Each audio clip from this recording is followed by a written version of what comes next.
नमस्कार अमरावती।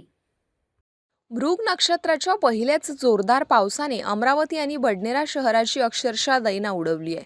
अनेक ठिकाणी झाडे कोसळली, वाहतूक विस्कळीत झाली, तर अनेक भाग अंधारात बुडाले। आणि या पार्श्वभूमीवर आमदार रवी राणा यांनी घटनास्थळी भेट देत प्रशासनाला चांगलेच धारेवर धरले। वादळी वाऱ्यासह झालेल्या मुसळधार पावसामुळे शहरातील अनेक ठिकाणी महाकाय झाडे आणि फांद्या रस्त्यावर कोसळल्या। यामुळे मुख्य मार्गांसह अनेक अंतर्गत रस्त्यावरील वाहतूक काही काळ ठप्प झाली। नागरिकांना मोठ्या अडचणीचा सामना करावा लागला।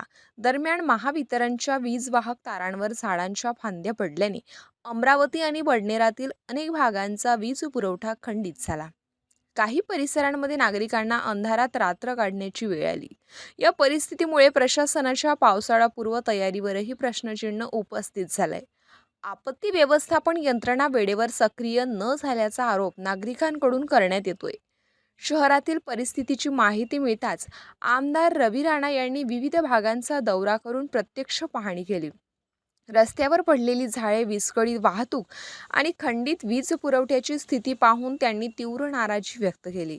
यावेळी संबंधित अधिकारी आणि कर्मचाऱ्यांना घटनास्थळी बोलावून त्यांनी जाब विचारला। पावसाळ्यापूर्वी नाले सफाई आणि झाडांची छाटणी का करण्यात आली नाही? पहिल्याच पावसात कशी अवस्था असेल तर पुढे काय होणार, असा सवाल करत त्यांनी प्रशासनाला फटकारले आहे।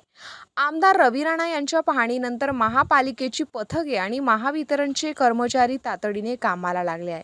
क्रेनच्या सहाय्याने रस्त्यांवरील झाडे हटवण्याचं काम सुरू असून वाहतूक सुरळीत करण्याचा प्रयत्न सध्या सुरू आहे। खंडित झालेला वीज पुरवठा टप्प्याटप्प्याने पूर्ववत करण्यासाठी ही यंत्रणा युद्ध पातळीवर कार्यरत आहे। तर पहिल्याच पावसाने प्रशासनाच्या तयारीची पोलखोल केली असली तरी आता नुकसान भरून काढण्यासाठी यंत्रणा कामाला लागली आहे। पुढील काही दिवस पावसाचा जोर कायम राहण्याची शक्यता असल्याने नागरिकांनी आवश्यक ती खबरदारी घेण्याचं आवाहनही करण्यात आलं आहे। जागोजागी अचानक चक्रीवादळामुळे पावसामुळे जागोजागी झाडं पडलेले आहे। या ठिकाणी अमरावती शहरामध्ये सचिनभाऊ भेंडे उपमहापौर सुद्धा गेल्या 4-5 घंट्यापासून स्वतः प्रत्येक एरियामध्ये फिरता।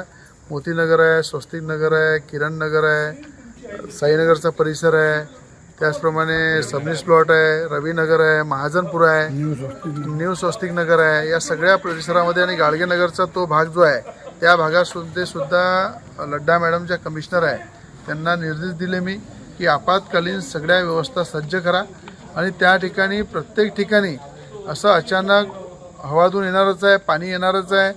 त्या झाडा पडल्यामुळं इलेक्ट्रिकचे तारा तुटतात, डिप्या बंद होतात आणि त्याच्यामुळं पूर्ण एरियाची लाईन जाते। या संदर्भात MSEB विभाग, महानगरपालिका आणि वृक्ष तोडण्याचं जे विभाग आहे त्या सगळ्यांनाच या ठिकाणी सज्ज केलेलं आहे। जागोजागी याच्यावर कारवाई चालू आहे। येणाऱ्या अर्ध्या 1 घंट्यामध्ये सगळ्या भागामध्ये ज्या ज्या भागामध्ये लाईन गेले त्या भागामध्ये लाईनसुद्धा येईल।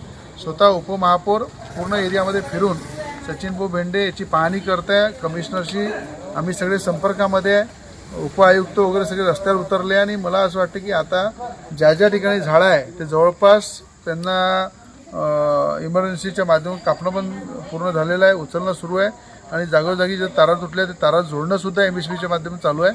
मग थोड्याच वेळात बाकी एरियामध्ये सुद्धा लाईन सुरू होणार आहे।